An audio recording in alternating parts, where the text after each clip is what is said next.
मेरा नाम शिवयोगी सिद्धलिंग शिवाचार्य, काशी पीठ से मैं दीक्षित हूँ। काशी से। काशी से। संसार में क्या है? अन्न ही प्राण है, प्राण ही जीव है, जीव ही शिव है। संसार में हर प्राणी अन्न खाता है, उसके अंदर प्राण दौड़ रहा है। प्राण दौड़ रहा तो जीव दौड़ रहा है। ठीक है। और जीव जहाँ तक दौड़ेगा तब तक शिव घूमता रहेगा, है ना? बिल्कुल। हाँ, इसीलिए इस संसार में अगर जानना, निराकार और साकार भगवान दो रूपों में है। कोई व्यक्ति कहता है खड़ा होके, भगवान यहाँ बैठे, ऐसे बैठे हैं, किसका ध्यान कर रहे हैं? भगवान किसी और को ध्यान नहीं कर रहे, अपने अंदर, अपने अंदर ही। इसीलिए कोई बोलता है ना, व्यक्ति जब साधना करना है तो अपने अंदर महसूस करो।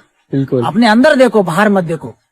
हम भी बोलते हैं ना, आंख बंद करके देखा तो भगवान दिखेगा, आंख खोल के देखा तो संसार दिखेगा। आंख खोला तो सारा संसार दिखेगा, ये दुकान, खाना पीना।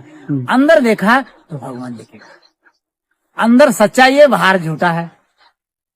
हम इस झूठ के संसार से सच्चाई की ओर बढ़ना है। बिल्कुल, है ना? ये इसीलिए हमको भगवान ने 100 साल का उम्र दिया महसूस करने के लिए।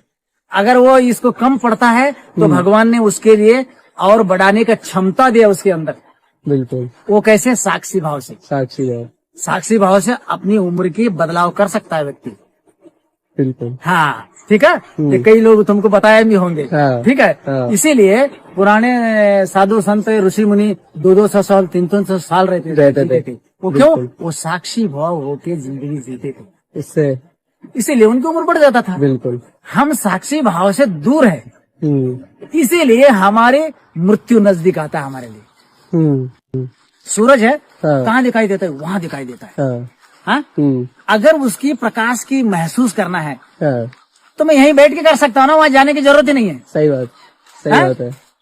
वहाँ जाने की जरूरत ही नहीं है, तो मैं यहीं बैठ के कर सकता हूँ। वैसे ही साक्षी भाव में बैठ के उस परमात्मा का अगर अनुभूति कर दिया, उसके लिए और कुछ नहीं इस दुनिया में, बस यही है।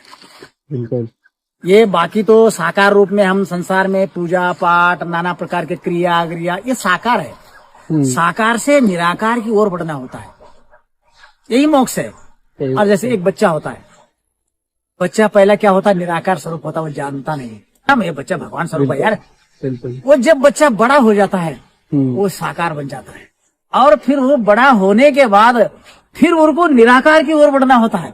बुढ़ापा, अगर तुम्हारे सामने कोई बूढ़ा आदमी तुमको गलत बोला, उसको क्या बोलोगे तुम? ये छोड़ा यार, बुजुर्ग है, भगवान बना, चलो हमारे महापुरुष बोलते हैं ना। वो कौन है? वो भगवान के स्वरूप है। बच्चा और बुढ़ा ये दोनों ही साक्षी भाव में होते हैं, लेकिन जवानी जो है, जब से वो अन्न खाने लगेगा, अन्न छोड़ने तक ये साक्षी भाव में नहीं रहता, ये संसार में रहता है। बस ये है, माया में रहता है। तो ऐसे माया में रह के भी नहीं रहना कर सकता है। कैसे करेंगे? जैसे राजा जनक ने किया था, वो घर में था, राजा था, लेकिन महान योगी थे। मैं बोला ना, जो साक्षी भाव में रहे उसी का नाम योगी है। भगवान शिव कहते हैं पार्वती को, हे पार्वती, इस संसार में ये जो साक्षी भाव जान लिया, उससे बड़ा कोई योगी नहीं है। योग करना अलग, ये जो शारीरिक योग वो साकार में आता है, निराकार योग तो बस। कबीरदास कहता है, एक राम है, एक राम है दशरथ का पुत्र, और एक राम है घटघट राम। वो कौन है? नहीं, हाँ, जो सांस